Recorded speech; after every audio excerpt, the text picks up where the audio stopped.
Hello everyone welcome to another new video. आज video रे आम क्लास 6 संस्कृत दीपक बहिर चैप्टर नंबर 13 पृथ्वीव्याम त्रीणी रत्न डिस्कसन करवा। आपन को कौन संस्कृत सब्जेक्ट कष्ट लगुच आपन कौन संस्कृत पढ़ले बुझीपार ना निजे जो सेल्फ स्टडी कर तेबे आपण आसिक ठीक चैनल पहुँच जाइए। मो चैनल रे मु क्लास 6 रु 8 पर्यंत सीबीएसई रो संस्कृत बहिर प्रत्येक चैप्टर को line by line proper Odia meaning रे बुझाए एवं प्रत्येक शब्दर अर्थ को सी कौ शब्द रूपर आसी तार विभक्ति कौन तार वचन कौन तार पुरुष कौन ताकू संपूर्ण प्रांजल भाव में ओडिया भाषा बुझाई दिए एवं प्रत्येक श्लोकर अर्थ बा प्रत्येक श्लोकर भावार्थ को संपूर्ण ओडिया रे आपण मो चैनल रे फ्री ऑफ कॉस्ट पाई परिबे। एठी मु क्लास 6 रु क्लास 8 पर्यंत सीबीएसई रो समस्त पिला माननकु फ्री ऑफ कॉस्ट पढ़ाए एवं धीरे धीरे सब चैप्टर सब सब्जेक्ट वीडियो मु आगो आनिबाकु जाउछि। तेणु मो चैनल रे आगो को आसुथिबा वीडियो गुडी सहित अपडेटेड रहया पई एवं प्रत्येक सब्जेक्ट को क्लास 6 रु 8 पर्यंत प्रत्येक सब्जेक्ट को प्रांजल ओडिया भाव में लाइन बाय लाइन बुझिया पई मो चैनल टी को सब्सक्राइब कर दियंतु एवं निज सांग मानक सहित मध्य शेयर कर दियंतु। आज वीडियो रे हम डिस्कशन करबा क्लास 6 संस्कृत दीपक बहिर चैप्टर नंबर 13 पृथ्वीव्याम त्रीणी रत्नानि। आर प्रथम अर्थ बुझिबा।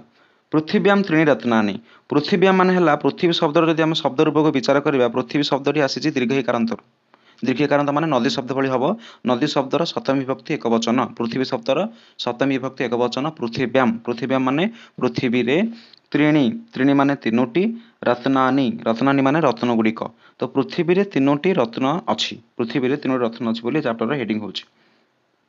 आगु बढ़िबा तांकर शिक्षक जने आसिकी छात्र मान कहते जे छात्राहा छात्राहा माने कौन छात्र शब्दर प्रथम विभक्ति बहुवचन छात्र छात्रौ छात्राहा माने छात्र माने पश्यन्तु पश्यन्तु माने हला दुरुस धातुर लोट लकार प्रथम विभक्ति बहुवचन पश्यन्तु माने देखंतु मा छात्र माने देख अद्य अद्य माने हला आजी मम माने हला अस्मद शब्दर षष्ठी विभक्ति एक वचन मम अर्थ हला मोर हस्ते माने हस्त शब्दर सप्तमी विभक्ति एक वचन हस्ते माने मो हाथ रे स्फोरक पत्राणी स्फोरक पत्र अर्थ हला पोस्टर्स हला ताको हम स्टेटमेंट बोल हमर मैनिफेस्टो बोली मते कहा जाय स्फोरक पत्राणी सन्ति सन्ति माने अछंती। आज शिक्षक आसी कहउछन छात्र माने देख आजी मो हाथ रे स्फोरक पत्र गुड़िक अछि। जने छात्र प्रश्न करूछि जे श्रीमान स्फोरक पत्रे माने स्फोरक पत्र शब्दर सप्तमी विभक्ति एक वचन स्फोरक पत्र रे किम कि माने कौन अव्ययपद कौन अस्ति अस्ति माने अच्छी जन छात्र प्रश्न कर श्रीमान स्फोरक पत्र गुड़िक कौन अच्छी।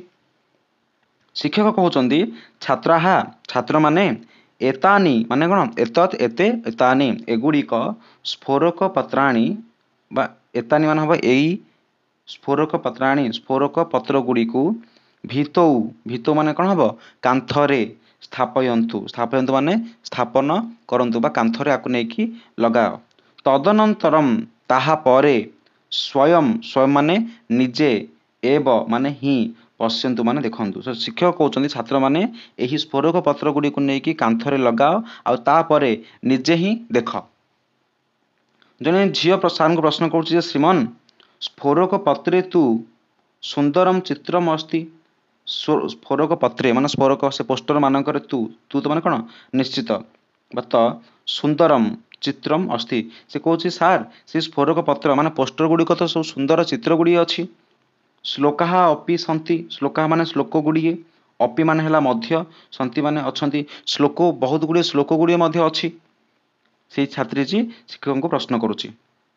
शिक्षक कहते सत्यम सत्य माने कौन सत्य कथा ठीक कथा एतानि सुभाषितानि सन्ति एतत् एतेतानि माने एगुड़िक सुभाषितानि माने सुभाषितम सुभाषिते सुभाषितानि एतानि सुभाषितानि माने एगुड़िक सुभाषितानि सन्ति माने अटन्ति सुंदर वचनानि एव सुभाषितानि सुंदर वचन गुड़िक ही सुभाषितानि माने सुंदर वचन गुड़िक ही सुभाषितानि बोली सुभाषित बोली कहा जाए।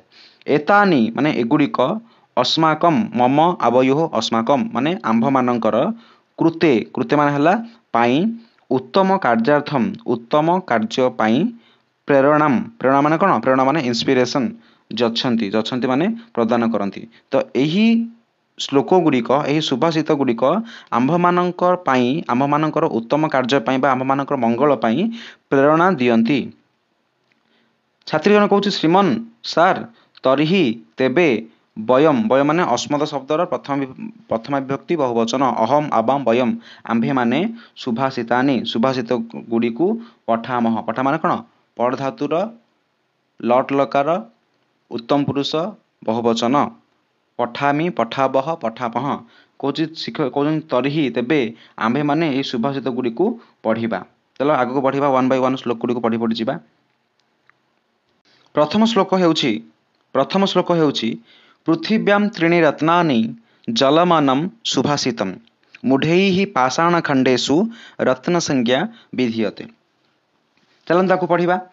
ଆର ପଦଚ୍ଛେଦ ଦେଇଛି। ତ ସଂସ୍କୃତରେ ପଦଚ୍ଛେଦ କାହିଁକି ଦିଏ? ପଦଚ୍ଛେଦ ଏଥିପାଇଁ ଦିଏ ଯେତେବେଳେ ମୂଳ ଶ୍ଲୋକଟି ଆମର ଥାଏ, ମେନ୍ ଶ୍ଲୋକଟି ଏଠି ତମର ବହୁତ ଗୁଡ଼ିଏ ସନ୍ଧି ହେଇକି ଥାଏ। ଏ ସନ୍ଧି ଗୁଡ଼ିକୁ ବିଚ୍ଛେଦ କରିକି ସେ ପଦଚ୍ଛେଦ ନାମରେ ଏଗୁଡ଼ିକୁ ଦେଇଥାଏ। ତ କ'ଣ ଦେଇଛି ନା ପୃଥିବ୍ୟାଂ ତ୍ରୀଣି ରତ୍ନାନି ଜଲମ୍ ଅନମ୍ ସୁଭାଷିତମ୍ ମୂଢ଼ୈଃ ପାଷାଣ ଖଣ୍ଡେଷୁ ରତ୍ନ ସଂଜ୍ଞା ବିଧୀୟତେ। ଆର ଅନ୍ୟ ପଢ଼ିବା। କହୁଛି ପୃଥିବ୍ୟାମ୍। ପୃଥିବ୍ୟାମ୍ ମାନେ କ'ଣ? ପୃଥିବୀ ଶବ୍ଦର ସପ୍ତମୀ ବିଭକ୍ତି ଏକବଚନ ପୃଥିବୀରେ। ଜଲମ୍ ମାନେ ଜଳ, ଅନ୍ନମ୍ ମାନେ ଅନ୍ନ ମାନେ ଖାଦ୍ୟ, ସୁଭାଷିତମ୍ ମାନେ ସୁନ୍ଦର ବଚନ। ଇତି ତ୍ରୀଣି ରତ୍ନାନି ସନ୍ତି। ପୃଥିବୀରେ ଜଳ, ଅନ୍ନ, ସୁଭାଷିତ ଭଳି ବା ସୁଭାଷିତ ବୋଲି ତିନୋଟି ରତ୍ନ ଅଛି। ପୃଥିବୀରେ ଜଳ, ଅନ୍ନ ଏବଂ ସୁଭାଷିତ ବୋଲି ତିନୋଟି ରତ୍ନ ଅଛି। ମୂଢ଼ୈଃ ମୂଢ଼ୈ ମାନେ ହେଲା ମୂଢ଼ ଶବ୍ଦର ତୃତୀୟ ବିଭକ୍ତି ବହୁବଚନ। ମୂଢ଼ମାନଙ୍କ ଦ୍ୱାରା ବା ମୂର୍ଖମାନଙ୍କ ଦ୍ୱାରା। ପାଷାଣ ଖଣ୍ଡେଷୁ ପାଷାଣ ଖଣ୍ଡେଷୁ ମାନେ ହେଲା ପାଷାଣ ଖଣ୍ଡ ଶବ୍ଦର ସପ୍ତମୀ ବିଭକ୍ତି ବହୁବଚନ। ମାନେ ପାଷାଣ ଖଣ୍ଡ ମାନଙ୍କରେ ରତ୍ନ ସଂଜ୍ଞା ମାନେ କ'ଣ? ସଂଜ୍ଞା ମାନେ ହେଲା ନାମ ବା ବ୍ୟାଖ୍ୟା। ରତ୍ନର ବ୍ୟାଖ୍ୟା ବିଧୀୟତେ। ବିଧୀୟତେ ମାନେ ହେଲା କ'ଣ? କରାଯାଏ ବା ନାମ ଦିଆଯାଏ। ତାର ଅର୍ଥ କ'ଣ ହେଲା? ପୃଥିବୀରେ ତିନୋଟି ରତ୍ନ ଅଛି, ସେ ହେଉଛି ଜଳ, ଅନ୍ନ ଏବଂ ସୁଭାଷିତ।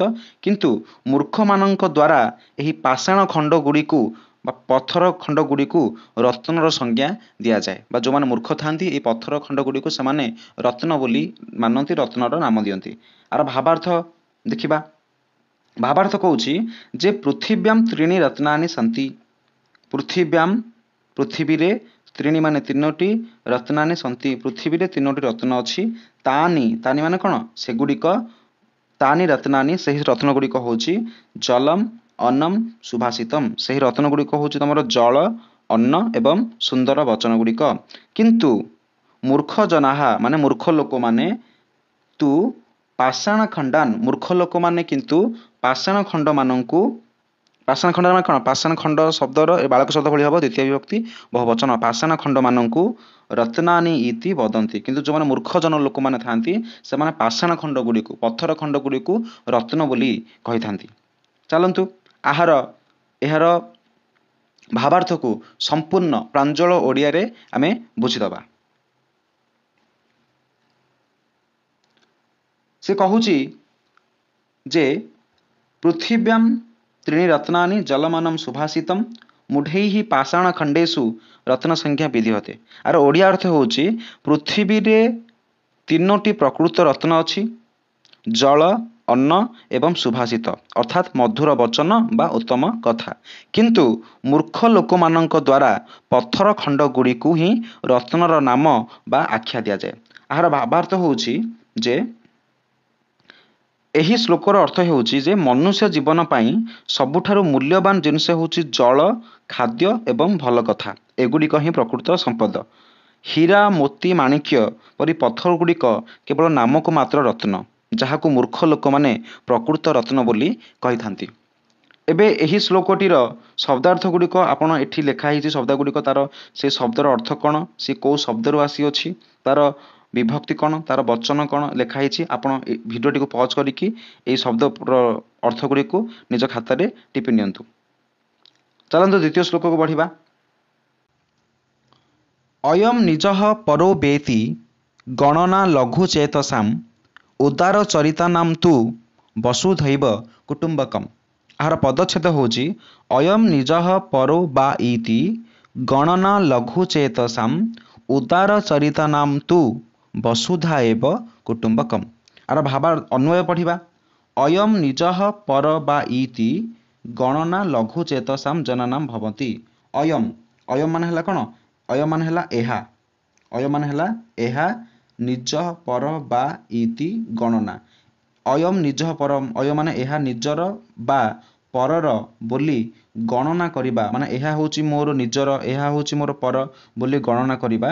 ଲଘୁ ଚେତସାମ, ଲଘୁ ଚେତସାମ ମାନେ ହେଲା ଯେଉଁମାନଙ୍କର ଛୋଟ ମନ, ଯେଉଁମାନଙ୍କର ଲଘୁ ଚେତ ମାନଙ୍କର ନେରୋ ମାଇଣ୍ଡେଡ୍ ପିପଲ ମାନଙ୍କର ଜନାନାମ ଭବତି। ଏଇଭଳି ଲୋକ ଏହା ହେଉଛି ମୋର ନିଜର, ଏହା ହେଉଛି ମୋ ପର, ଏଭଳି ଚିନ୍ତାଧାରା କରିବା ହେଉଛି ସେଇ ଲଘୁ ଚେତ ମାନେ ଛୋଟ ମନ ଥିବା ବ୍ୟକ୍ତିମାନଙ୍କର ଇଏ ହେଉଛି ସ୍ୱଭାବ। ଉଦାର ଚରିତାନାମ ଜନାନାମ ମାନେ ଉଦାର ଚରିତ୍ର ଥିବା ଲୋକମାନଙ୍କ ପାଇଁ ବା ଲୋକମାନଙ୍କର ତୁ ବସୁଧା ଏବଂ କୁଟୁମ୍ବକମ୍ ଭବନ୍ତି। କହୁଛି ଯେଉଁମାନେ କି ଆମର ଲଘୁ ଚେତସାମ ଲୋକମାନେ, ଯେଉଁମାନେ କ୍ଷୁଦ୍ର ମନ ଥିବା ନେରୋ ମାଇଣ୍ଡେଡ୍ ଲୋକମାନେ ଯେଉଁମାନେ ଥାଆନ୍ତି, ସେମାନେ ହିଁ ଇଏ ମୋର ନିଜର, ଇଏ ମୋର ପର ବୋଲି ଭାବନ୍ତି। କିନ୍ତୁ ଯେଉଁମାନେ ଉଦାର ଚରିତ୍ରର ଲୋକ, ସେମାନଙ୍କର ସମଗ୍ର ବସୁଧା ହିଁ ହେଉଛି ତାଙ୍କର କୁଟୁମ୍ବ ବା ପରିବାର। ଏସହ ସ୍ୱଜନଃ ଅସ୍ତି, ଏସହ ମାନେ ଏହା, ସ୍ୱଜନଃ ମାନେ ନିଜ ଲୋକ, ଅସ୍ତି ମାନେ ଅଟେ, ଏସହ ଚ ପରଃ ଜନ ଅସ୍ତି ଓ ଏହା ପରଲୋକ ଅଟେ।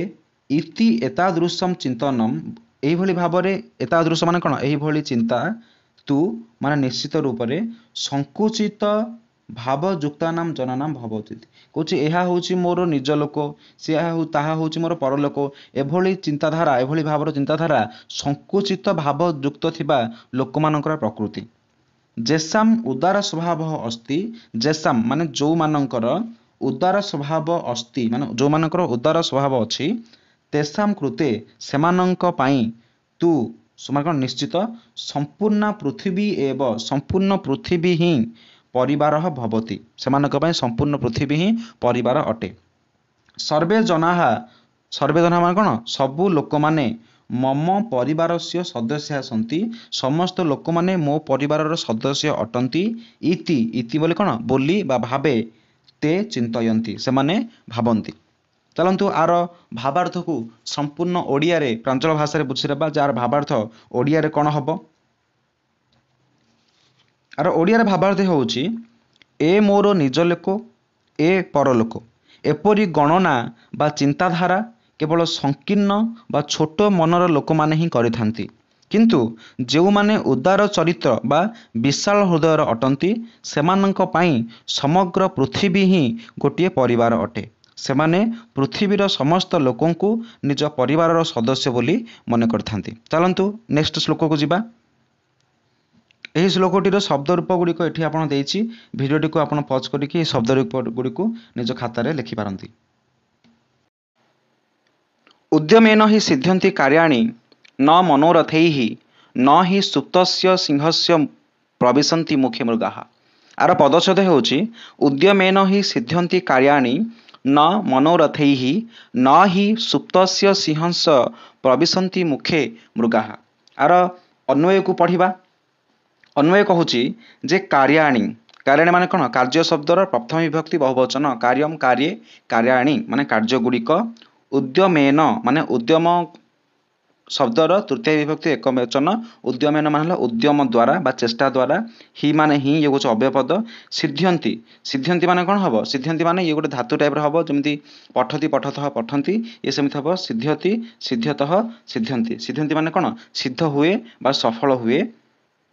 ମନୋରଥୈଃ, ମନୋରଥୈ ମାନେ କ'ଣ, ମନର ଇଚ୍ଛା ଦ୍ୱାରା ବା କେବଳ ଭାବିବା ଦ୍ୱାରା, ନ ସିଦ୍ଧ୍ୟନ୍ତି ସିଦ୍ଧ ହୁଏ ନାହିଁ। ତା ଅର୍ଥ ହେଲା କାର୍ଯ୍ୟାଣି ମାନେ କାର୍ଯ୍ୟଗୁଡ଼ିକ, ଉଦ୍ୟମେନ ହିଁ ସିଦ୍ଧ୍ୟନ୍ତି ମାନେ ଉଦ୍ୟମ ବା ପ୍ରଚେଷ୍ଟା, ଚେଷ୍ଟା ଦ୍ୱାରା ବା ତୁମର ପରିଶ୍ରମ ଦ୍ୱାରା ହିଁ ସିଦ୍ଧ ବା ସଫଳ ହୁଅନ୍ତି।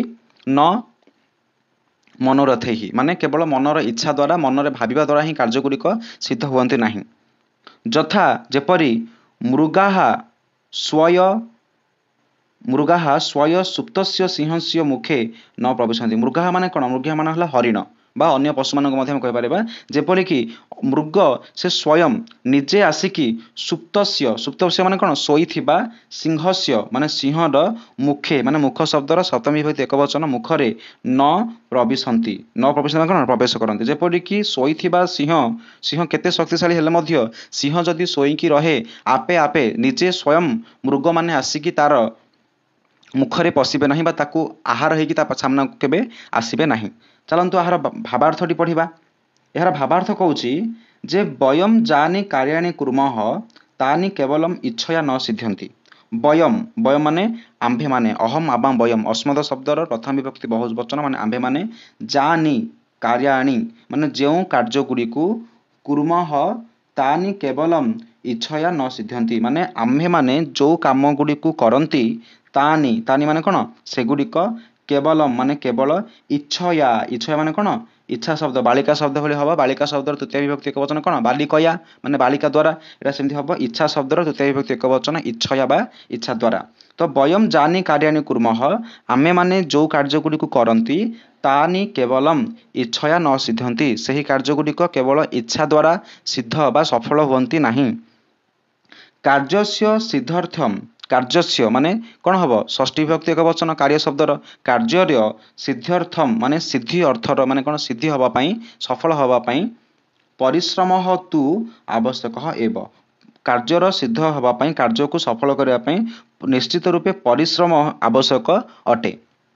ସିଂହ ଯଦ୍ୟପି ଶକ୍ତିମାନ ଭବତି ସିଂହ ମାନେ ସିଂହ ଯଦ୍ୟପି ଯଦ୍ୟପି ମାନେ କ'ଣ ହେଇଛି ସନ୍ଧି ହେଇଛି ଯଦି ଯୁକ୍ତ ଅପି ଯଦିଓ ଶକ୍ତିମାନ ମାନେ ଶକ୍ତିଶାଳୀ ଭବତି ମାନେ ଅଟେ ତଥାପି ଆହାରସ୍ୟ କୃତେ ଆହାରସ୍ୟ ମାନେ କ'ଣ ଆହାର ଶବ୍ଦର ଷଷ୍ଠୀ ବିଭକ୍ତି ଏକବଚନ ଆହାରର କୃତେ କୃତେ ମାନେ ପାଇଁ ସହ ଅପି ଅପି ମାନେ ମଧ୍ୟ ସେ ମଧ୍ୟ ପରିଶ୍ରମ କରନ୍ତି। ସିଂହ ଯଦିଓ ସେ ଅତ୍ୟନ୍ତ ଶକ୍ତିଶାଳୀ ଅଟେ ସିଂହ ଶକ୍ତିଶାଳୀ ହେଲେ ମଧ୍ୟ ଆହାର ପାଇଁ ସେ ପରିଶ୍ରମ କରେ। ସୁପ୍ତସ୍ୟ ସିଂହସ୍ୟ ମୁଖେ ସୁପ୍ତସ୍ୟ ମାନେ ଶୋଇଥିବା ସିଂହସ୍ୟ ସିଂହର ମୁଖେ ମାନେ ମୁଖରେ ମୁହଁରେ ମୃଗାଃ ସ୍ୱୟଂ ଏବ ମୃଗାଃ ମାନେ କ'ଣ ହରିଣ ମାନେ ସ୍ୱୟଂ ମାନେ ନିଜେ ଏବ ମାନେ ହିଁ ମୃଗ ମାନେ ନିଜେ ହିଁ ନ ପ୍ରବିଶନ୍ତି ନିଜେ ହିଁ ଆସିକି ପ୍ରବେଶ କରନ୍ତି ନାହିଁ। ଚାଲନ୍ତୁ ଆହାର ଏହି ଭାବାର୍ଥର ଅର୍ଥକୁ ସମ୍ପୂର୍ଣ୍ଣ ରୂପେ ପ୍ରାଞ୍ଜଳ ଓଡ଼ିଆରେ ଆମେ ବୁଝି ନେବା ଯେ ଏହାର ଭାବାର୍ଥ ସମ୍ପୂର୍ଣ୍ଣ ଓଡ଼ିଆରେ କ'ଣ ହେବ। ଉଦ୍ୟମେନ ହି ସିଦ୍ଧ୍ୟନ୍ତି कार्याणि न मनोरथैः न हि ସୁପ୍ତସ୍ୟ ସିଂହସ୍ୟ ପ୍ରବିଶତି ମୁଖେ ମୃଗାଃ। ଭାବାର୍ଥ ହେଉଛି ଆମେ ଯେଉଁ କାମଗୁଡ଼ିକ କରିଥାଉ ସେଗୁଡ଼ିକ କେବଳ ଇଚ୍ଛାରେ ହୁଏ ନାହିଁ କାମକୁ ସଫଳ କରିବା ପାଇଁ ପରିଶ୍ରମ ଆବଶ୍ୟକ। ସିଂହ ଯଦିଓ ବହୁତ ଶକ୍ତିଶାଳୀ ଅଟେ ତଥାପି ଖାଦ୍ୟ ପାଇଁ ସେ ପରିଶ୍ରମ କରେ। ଶୋଇଥିବା ସିଂହର ମୁହଁରେ ହରିଣ ବା ଖାଦ୍ୟ ଆସି ସ୍ୱୟଂ ପଡ଼େ ନାହିଁ ଅର୍ଥାତ୍ କେବଳ ଇଚ୍ଛା କିମ୍ବା ଶକ୍ତି ଥିଲେ କାମ ସଫଳ ହୁଏ ନାହିଁ କାମକୁ ସଫଳ କରିବାକୁ ହେଲେ ଆମକୁ ପରିଶ୍ରମ କରିବାକୁ ପଡ଼େ ପରିଶ୍ରମ ଆବଶ୍ୟକ ଅଟେ। ଏହି ଶ୍ଲୋକର ଅର୍ଥଗୁଡ଼ିକ ଏଠି ପ୍ରାଞ୍ଜଳ ଭାଷାରେ ତାର ଅର୍ଥଗୁଡ଼ିକ ଓଡ଼ିଆରେ ଦିଆଯାଇଛି। ଏହି ଭିଡ଼ିଓଟିକୁ ପଜ୍ କରିକି ଆପଣ ଏହି ଶବ୍ଦାର୍ଥ ଗୁଡ଼ିକକୁ ନିଜ ଖାତାରେ ଟିପି ନିଅନ୍ତୁ। ଅଭିବାଦନଶୀଲସ୍ୟ ନିତ୍ୟଂ ବୃଦ୍ଧୋପସେବିନଃ ଚତ୍ୱାରି ତସ୍ୟ ବର୍ଦ୍ଧନ୍ତେ ଆୟୁର୍ବିଦ୍ୟା ଯଶୋ ବଲମ୍। ଆର ପଦଚ୍ଛେଦ ହେଉଛି ଅଭିବାଦନଶୀଲସ୍ୟ ନିତ୍ୟଂ ବୃଦ୍ଧୋପସେବିନଃ ଚତ୍ୱାରି ତସ୍ୟ ବର୍ଦ୍ଧନ୍ତେ ଆୟୁଃ ବିଦ୍ୟା ଯଶଃ ବଲମ୍। ଆର ଅନ୍ୱୟ ପଢ଼ିବା ଅନ୍ୱୟ କହୁଛି ଯେ ତସ୍ୟ ନିତ୍ୟଂ ଅଭିବାଦନଶୀଲସ୍ୟ ବୃଦ୍ଧୋପସେବିନଃ ଆୟୁଃ ବିଦ୍ୟା ଯଶଃ ବଲମ୍ च ଇତି ଚତ୍ୱାରି ବର୍ଦ୍ଧନ୍ତେ। ଇଏ ଟିକେ ଏପଟ ସେପଟ କରିକି ଏଇଟା ଦେଇଛି ଆକୁ ଭଲ ଭାବରେ ବୁଝନ୍ତୁ। ସେ କହୁଛି ଯେ ତସ୍ୟ ତସ୍ୟ ମାନେ କ'ଣ ତତ୍ ଶବ୍ଦର ପୁଲ୍ଲିଙ୍ଗ ଷଷ୍ଠୀ ବିଭକ୍ତି ଏକବଚନ ତସ୍ୟ ମାନେ ହେଲା ତାହାର ନିତ୍ୟମ୍ ନିତ୍ୟ ମାନେ କ'ଣ ସର୍ବଦା ନିରନ୍ତର ଭାବରେ ଅଭିବାଦନଶୀଲସ୍ୟ ଅଭିବାଦନଶୀଳ ମାନେ ଯିଏ ଅନ୍ୟମାନଙ୍କୁ ସମ୍ମାନ ଦିଏ ଯିଏ ଅନ୍ୟମାନଙ୍କୁ ଅଭିବାଦନ ଜଣାଏ ବୃଦ୍ଧୋପସେବିନଃ ଯିଏ ବୃଦ୍ଧ ଲୋକମାନଙ୍କୁ ବା ଗୁରୁଜନମାନଙ୍କୁ ସର୍ବଦା ସେବା କରେ ଆୟୁଃ ମାନେ ହେଲା ଆୟୁଷ ବିଦ୍ୟା ମାନେ ବିଦ୍ୟା ଯଶ ମାନେ ହେଲା ସମ୍ମାନ ବଳମ୍ ମାନେ ହେଲା ଶକ୍ତି ଚ ଇତି ବୋଲି ଏହି ଚାରୋଟି ଚତ୍ୱାରି ବର୍ଦ୍ଧନ୍ତେ ମାନେ ଯେଉଁ ଲୋକ ସର୍ବଦା ଅନ୍ୟ ଗୁରୁଜନମାନଙ୍କର ଅନ୍ୟ ବୃଦ୍ଧ ଲୋକମାନଙ୍କର ଅଭିବାଦନ ଜଣାଏ ଏବଂ ସେମାନଙ୍କର ସେବା କରେ ତାର ଚାରୋଟି ଜିନିଷର ବୃଦ୍ଧି ହୋଇଥାଏ। ସେ ହେଉଛି ଆୟୁ ମାନେ ଆୟୁଷ ବିଦ୍ୟା ସମ୍ମାନ ଏବଂ ବଳ। ଚାଲନ୍ତୁ ଆହାର ଭାବାର୍ଥକୁ ପଢ଼ିବା।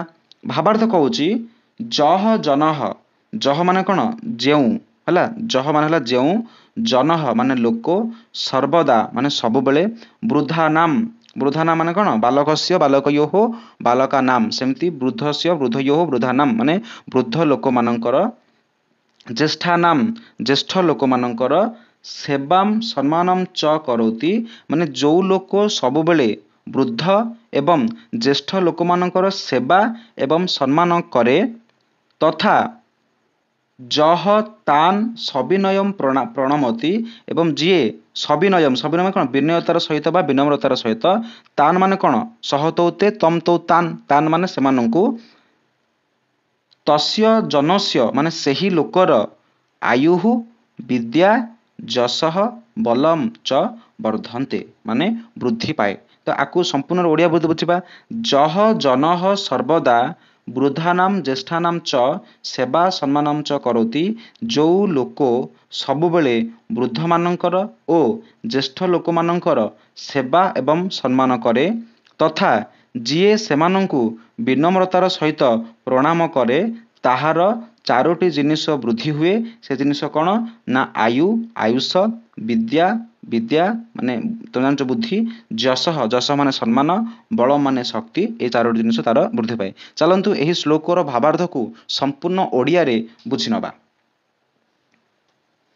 ଅଭିବାଦନଶୀଲସ୍ୟ ନିତ୍ୟଂ ବୃଦ୍ଧୋପସେବିନଃ ଚତ୍ୱାରି ତସ୍ୟ ବର୍ଦ୍ଧନ୍ତେ ଆୟୁର୍ବିଦ୍ୟା ଯଶୋବଲମ୍। ଭାବାର୍ଥ ହେଉଛି ଯେଉଁ ଲୋକ ସବୁବେଳେ ବୃଦ୍ଧ ବା ବୟସ୍କ ଏବଂ ଜ୍ୟେଷ୍ଠ ବା ବଡ଼ମାନଙ୍କୁ ସେବା ଓ ସମ୍ମାନ କରେ ଏବଂ ଯିଏ ସେମାନଙ୍କୁ ବିନମ୍ରତାର ସହ ପ୍ରଣାମ କରେ ସେହି ଲୋକର ଆୟୁଷ ବିଦ୍ୟା ଯଶ ମାନେ ହେଲା ଖ୍ୟାତି ଓ ବଳ ବୃଦ୍ଧି ପାଏ। ଏହି ଶ୍ଲୋକଟିର ଶବ୍ଦାର୍ଥ ଗୁଡ଼ିକ ସମ୍ପୂର୍ଣ୍ଣ ଓଡ଼ିଆ ଭାଷାରେ ଏଠି ଦିଆଯାଇଛି। ଆପଣ ଏହି ଶବ୍ଦାର୍ଥ ଗୁଡ଼ିକୁ ନିଜ ଖାତାରେ ଟିପି ନିଅନ୍ତୁ। ଚାଲନ୍ତୁ ଆଗକୁ ବଢ଼ିବା। ଉଦ୍ୟମଃ ସାହସମ୍ ଧୈର୍ଯ୍ୟମ୍ ବୁଦ୍ଧିଃ ଶକ୍ତିଃ ପରାକ୍ରମଃ ଷଡ୍ ଏତେ ଯତ୍ର ବର୍ତ୍ତନ୍ତେ ତତ୍ର ଦେବଃ ସହାୟକୃତ। ଆର ପଦଚ୍ଛେଦ ହେଉଛି ଉଦ୍ୟମଃ ସାହସମ୍ ଧୈର୍ଯ୍ୟମ୍ ବୁଦ୍ଧିଃ ଶକ୍ତିଃ ପରାକ୍ରମଃ ଷଡ୍ ଏତେ ଯତ୍ର ବର୍ତ୍ତନ୍ତେ ତତ୍ର ଦେବଃ ସହାୟକୃତ।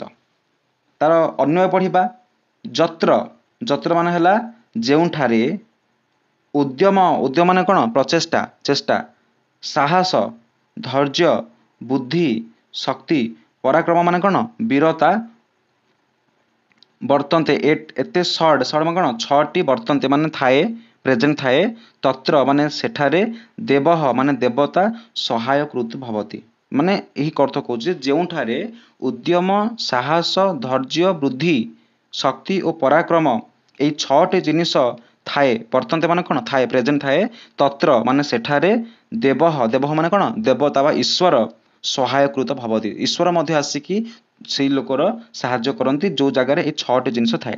ଭାବାର୍ଥ ପଢ଼ିବା କହୁଛି ଜହ ଜନଃ ମାନେ ଯେଉଁ ଲୋକ ପରିଶ୍ରମମ୍ କରୌତି ଯେଉଁ ଲୋକ ପରିଶ୍ରମ କରେ ସାହସମ୍ କରୌତି ସାହସ କରେ ଧୈର୍ଯ୍ୟମ୍ ଧରତି ମାନେ ସେ ଧୈର୍ଯ୍ୟ ଧରେ ମାନେ ପେସେନ୍ସରେ ରହେ ବୁଦ୍ଧେ ପ୍ରୟୋଗମ୍ କରୌତି ବୁଦ୍ଧେ ମାନେ କ'ଣ ବୁଦ୍ଧିର ଏଟା ମୁନେ ଭଳି ହବ ବୁଦ୍ଧେ ପ୍ରୟୋଗମ୍ କରୌତି ମାନେ ବୁଦ୍ଧିର ପ୍ରୟୋଗ କରେ ବଲଶାଳୀ ବର୍ତ୍ତତେ ବଲଶାଳୀ ମାନେ କ'ଣ ଶକ୍ତିଶାଳୀ ଅଟେ ପରାକ୍ରମୀ ଚ ବର୍ତ୍ତତେ ପରାକ୍ରମୀ ମାନେ କ'ଣ ବୀର ମଧ୍ୟ ଅଟେ ବ୍ରେଭ୍ ଅଟେ ତସ୍ୟ କାର୍ଯ୍ୟେ ତାହାର କାର୍ଯ୍ୟରେ ତସ୍ୟ କାର୍ଯ୍ୟେ ପରମେଶ୍ୱର ଅପି ମାନେ ତାହାର କାମରେ ପରମେଶ୍ୱର ମାନେ ପରମେଶ୍ୱର ମାନେ କିଏ ଭଗବାନ ପରମେଶ୍ୱର ଅପି ଅପି ମାନେ ମଧ୍ୟ ସହାୟତା କରନ୍ତି ମାନେ এই ଅନ୍ୟର ଅର୍ଥ ହେଲା ଯେଉଁ ଲୋକ ପରିଶ୍ରମ କରେ ସାହସ କରେ ଧୈର୍ଯ୍ୟ ଧରେ ନିଜ ବୁଦ୍ଧିର ପ୍ରୟୋଗ କରେ ଶକ୍ତିଶାଳୀ ଅଟେ ବୀର ଅଟେ ତାର କାର୍ଯ୍ୟରେ ସ୍ୱୟଂ ଭଗବାନ ମଧ୍ୟ ଆସିକି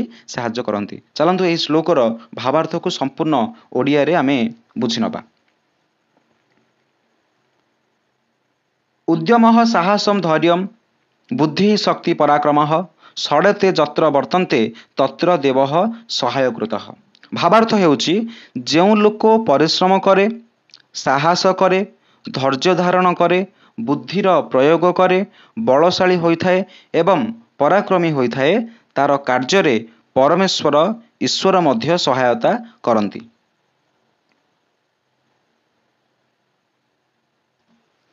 ଏହି ଶ୍ଲୋକଟିର ଶବ୍ଦାର୍ଥ ଗୁଡ଼ିକୁ ସମ୍ପୂର୍ଣ୍ଣ ଓଡ଼ିଆରେ ଏଠି ଦିଆଯାଇଛି। ଆପଣମାନେ ଏହି ଶବ୍ଦାର୍ଥ ଗୁଡ଼ିକୁ ନିଜ ଖାତାରେ ଲେଖି ନିଅନ୍ତୁ। विद्या ददाति विनयम विनयाद्याप्ति पात्रताम पात्रत्वा धनम आपनोति धनार्धर्मम ततः सुखम। आर पदच्छेद होची विद्या ददाति विनयम विनयात जाति पात्रताम पात्रत्वात् धनम आपनोति धनात् धर्मम ततः सुखम।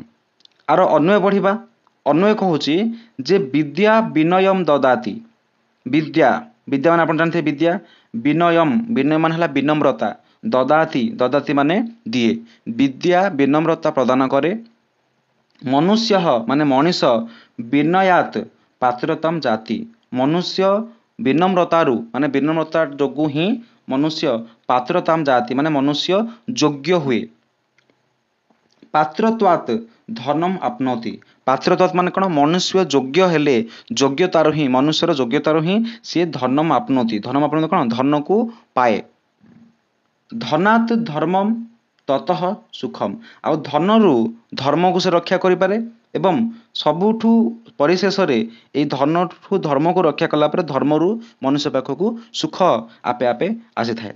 एहार भावार्थ पढ़िबा भावार्थ कहूची विद्या विनयम ददाति विद्या विनयम माने कोन विद्या विनयम ददाति विद्या विनम्रता प्रदान करे दिए विनय कारणेन जनः योग्यताम प्राप्नोति विनय कारणेन माने विनम्रता कारणरु जनः माने जने व्यक्ति लोक योग्यताम प्राप्नोति जने व्यक्ति योग्यता को प्राप्त करे योग्य जनः सरलतया धनम अर्जयति योग्य जनः जो लोक योग्य अटे सरलतया माने सरलतार सहित सरलता द्वारा धनम अर्जयति धन को अर्जन करे धनेन धनेन माने कौन धन शब्दर तृतीय विभक्ति एक वचन धन द्वारा धर्मम आचरति से धन को पाई सारा परे धर्मर से आचरण करे एवं धर्मस्य आचरणेन धर्मस्य माने धर्म शब्दर षष्ठी विभक्ति एक वचन धर्मस्य धर्मर आचरणेन आचरण शब्दर तृतीय विभक्ति एक वचन आचरण द्वारा धर्मर आचरण द्वारा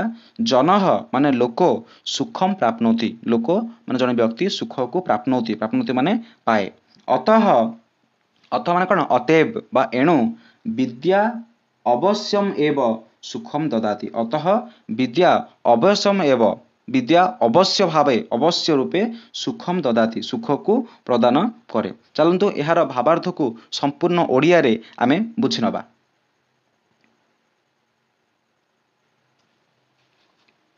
विद्या ददाति विनयम विनयम ददाति विनयम द्याप्ति पात्रताम पात्रत्वात् धनम आपनोति धनाधर्मः तत सुखम।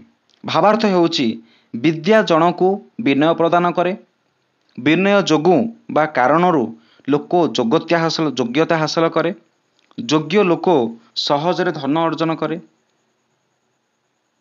विद्या ददाति विनयम विनयाद्याति पात्रताम पात्रत्वात् धनम आपनोति धनार्धर्मः ततः सुखम।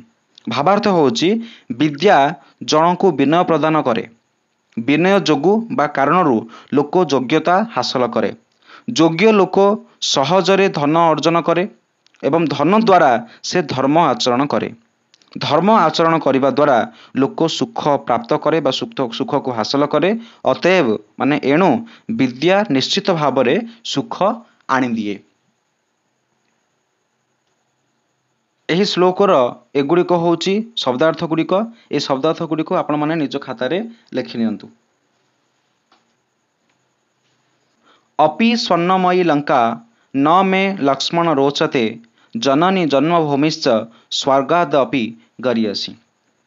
यार पदच्छेद होछि अपि स्वर्णमयी लंका न मे लक्ष्मण रोचते जननी जन्मभूमि च स्वर्गात् अपि गरीयसी।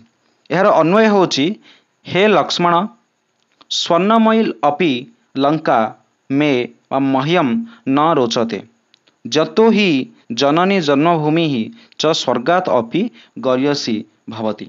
एठी राम लक्ष्मण को कहउचंती जे हे लक्ष्मण स्वर्णमयी अपि लंका एठी लंका माने लंकागढ़ कहुछि रावण लंका कहुछि रावण लंकागढ़ स्वर्णमयी अटे माने सोनारे परिपूर्ण अटे मे बा मह्यम मह्यम माने कौन अस्मद शब्दर चतुर्थी विभक्ति एकवचन से कौन हम मते बा मो पाई न रोचते कौची लंकापुरी स्वर्ण रे परिपूर्ण हेले मध्य लंकापुरी स्वर्ण रे परिपूर्ण हेले मध्य एहा मते रुचु नाही जतो जेहेतु बा जो कारणरू जतो ही जननी जन्मभूमि ही च स्वर्गात अपि गरियसी जननी माने आमर जन्म आमको जन्म देइथिबा माँ जन्मभूमि माने आमर मातृभूमि जननी और जन्मभूमि स्वर्गात स्वर्गात माने कौन स्वर्ग शब्दर पंचम विभक्ति एक वचन स्वर्गात माने स्वर्ग ठारू अपि अपि माने मध्य गरियसी गरियसी माने कौन गरियान बा महान अटंती कहते हे लक्ष्मण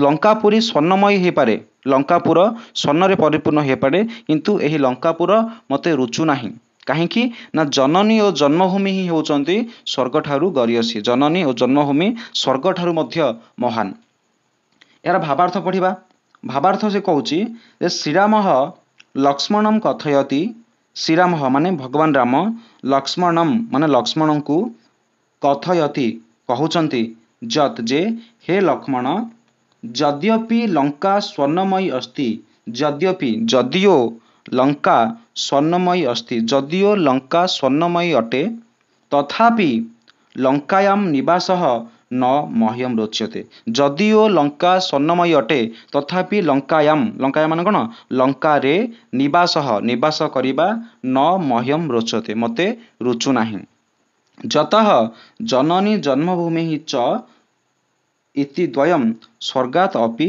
श्रेष्ठमस्ति जेहेतु जननी एवं जन्मभूमि आमको जी जन्म दीचंदी आम माँ एवं आमर जन्मभूमि मातृभूमि ए दुहे होचंती स्वर्गात अपि स्वर्गात माने कौन स्वर्ग ठारू मध्य श्रेष्ठम अस्ति अतः अतएव एणु मातृभूमौ निवास उचित एणु मातृभूमि रे ही निवास करिबा उचित अटे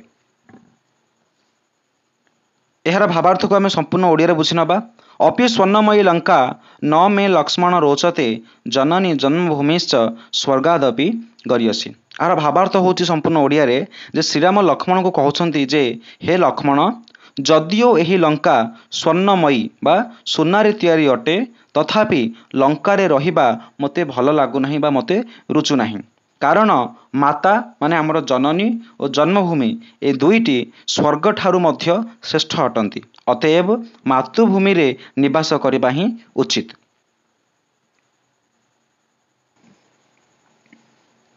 पुस्तकस्था तू जा विद्या परहस्तगतम धनम कार्यकाले समुत्पन्ने न सा विद्या न तद धनम पदच्छेद होची जे पुस्तकस्था तू जा विद्या परहस्त धनम परहस्तगतम धनम कार्यकाले समुत्पन्ने न सा विद्या न तद धनम यार अन्वय होची जे पुस्तकस्था तू जा विद्या अस्ति परहस्तगतम च जद धनम अस्ति तद उभयम अपि कार्यकाले समुत्पन्ने नास्ति कार्यकाले समुत्पन्ने साति न सा विद्या न च तद धनम स्वस्य उपयोगाय भवति एठी अन्यर अर्थ होची कोन अन्यर अर्थ होची जे पुस्तकस्था माने पुस्तक रे थिबा तू माने निश्चित जा विद्या अस्ति पुस्तक रे जहा थाए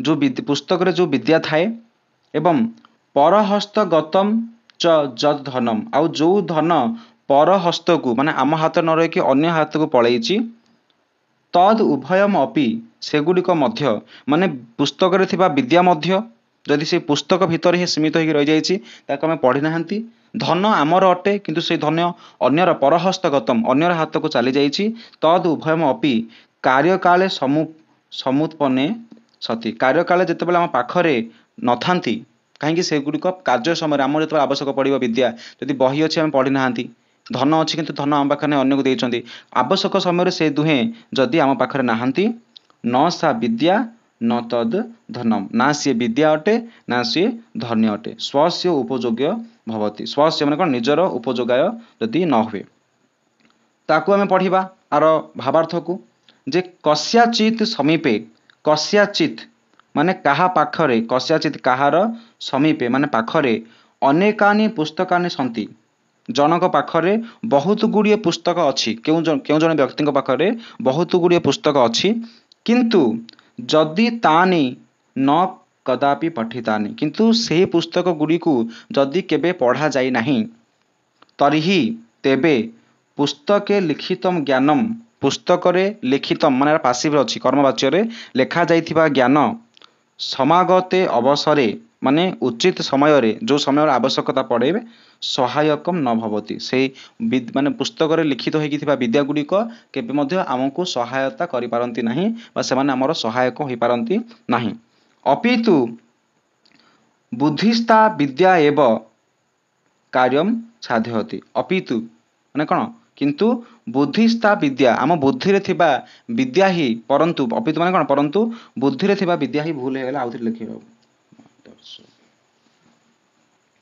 पुस्तकस्था तु जा विद्या परहस्तगतम धनम कार्यकाले समुत्पन्ने न सा विद्या न तद धनम पदछदे होची पुस्तकस्था तु जा विद्या परहस्तगतम धनम कार्यकाले समुत्पन्ने न सा विद्या न तद धनम अन्य होची पुस्तकस्था तु जा विद्या पुस्तकस्था माने पुस्तक रे थिबा तु जा विद्या अस्ति माने जो विद्याटी पुस्तक रे अछि परहस्तगतम जद धनम अस्ति आ जो धनटी पर हाथ रे जाइकी अछि परहस्त को चली जाइछि तद उभयम अपि सेही दुई गुड़िक मध्य कार्यकाले समुत्पन्ने सति कार्य समय यदि आम पाखरे नाही न सा विद्या न च तद धनम स्वस उपयोगाय भवति तो कहूची जदि पुस्तक रे जो विद्या अछि एवं आमर जो धन को आम परहस्त को दे देइछंती आमर आवश्यक पड़िले सेगुड़िक जदि आम पाखरे नाहंती आवश्यक पड़िले सेगुड़िक आम पाखक आसी परिबो नाही तो से विद्या एवं से धनर केबे मध्य आमे निज उपकार पई व्यवहार करि परिबा नाही आर भावार्थ पढ़िबा भावार्थ कहूची कस्यचित समीपे केउ जने व्यक्ति पाखरे बा जने व्यक्ति कस्यचित केउ जने व्यक्ति पाखरे अनेकानि पुस्तकानि सन्ति जने व्यक्ति पाखरे बहुत गुड़िए पुस्तक अछि किंतु जदि तानि न कदापि पठितानि जने व्यक्ति पाखरे बहुत गुड़िए पुस्तक अछि किंतु सेही पुस्तक गुड़िको जदि केबे पढ़ा जाई नाही तर्हि तेबे पुस्तके लिखितम ज्ञानम पुस्तक रे लेखा जाइथिबा ज्ञान समागते अवसरे माने सठिक समय रे सहायकम न भवति सहायक हुए नाही अपितु बरम बुद्धिस्ता विद्या एव आम बुद्धि रे थिबा विद्या ही एव माने ही कार्यम साध्यति आम कार्य को सफल बा साधन करे यार अर्थ हूँ कौन केउ जने व्यक्ति पाखरे जदि अनेक पुस्तक अच्छी किंतु से पुस्तक गुड़िक से केबे पढ़े नाही तेबे पुस्तक रे लेखा हिथिबा ज्ञान गुड़िक सठिक समय रे केबे मध्य आमको साहाय्य करि पारे नाही बा सठिक समय रे आमर केबे सहायक होई पारे नाही जदि से पुस्तक रे थिबा ज्ञान को आमे केबे पढ़े नाहंती तो केउ ज्ञान आमको साहाय्य करे बरम बुद्धिस्था विद्या एव माने बुद्धि रे थिबा विद्या ही कार्यम साध्यति आम कार्य को साधित करे बा सफल करे एवं एव एही भली अन्यभ्य प्रदत्तम धन्यम अन्यभ्य माने कौन अन्य को दिया जाइथिबा धन मध्य आवश्यक समय सहायक न भवति अन्य को दिया जाइथिबा धन मध्य आमर होइथिले भी आवश्यक समय रे आमर केबे हेले सहायक हुए नाही स्वहस्ते जत धनम भवति स्वहस्ते माने निज हाथ रे जत धनम भवति जो धन थाए तद एव धनम सेही धन ही कार्यम साधयति इति अर्थात आम निज हस्त रे जो धन थाए सेही धन ही आम कार्य को साधन करे बोली ए श्लोक रे कहा जायछि तो चलंतु ए श्लोकटीर अर्थ को आमे संपूर्ण प्रांजल ओडिया भाषा रे बुझि नबा ए श्लोकटीर अर्थ देछि पुस्तकस्था तु जा विद्या परहस्तगतम धनम कार्यकाले समुत्पन्ने न सा विद्या न तद धनम भावार्थ होछि कौनसी व्यक्ति पाखरे अनेक पुस्तक अछि किंतु जदि सेगुड़ी को केबे हेले पढ़ा जाए नाही तेबे पुस्तक रे लेखा थिबा ज्ञान आवश्यक समय रे सहायक हुए नाही बरम बुद्धि रे थिबा विद्या ही कार्य साधन करे सेहीपरि अन्य मानंकु दिया जाइथिबा धन मध्य आवश्यक समय रे सहायक हुए नाही केवल निज हाथ रे थिबा धन ही कार्य साधन करिथाए एही श्लोकटीर शब्दार्थ गुड़िक एठी अछि आपण ତାକୁ ନିଜ ଖାତାରେ ଲେଖି ନିଅନ୍ତୁ। ଏହି ଶବ୍ଦାର୍ଥ ଗୁଡ଼ିକୁ ସମ୍ପୂର୍ଣ୍ଣ ଓଡ଼ିଆ ଲେଖା ହେଇଛି। ଏବଂ ଆଜିର ଭିଡ଼ିଓ ପାଇଁ ଏତିକି। ଆମେ ପୁଣି ଦେଖା ହେବା ଆଗାମୀ ଭିଡ଼ିଓରେ।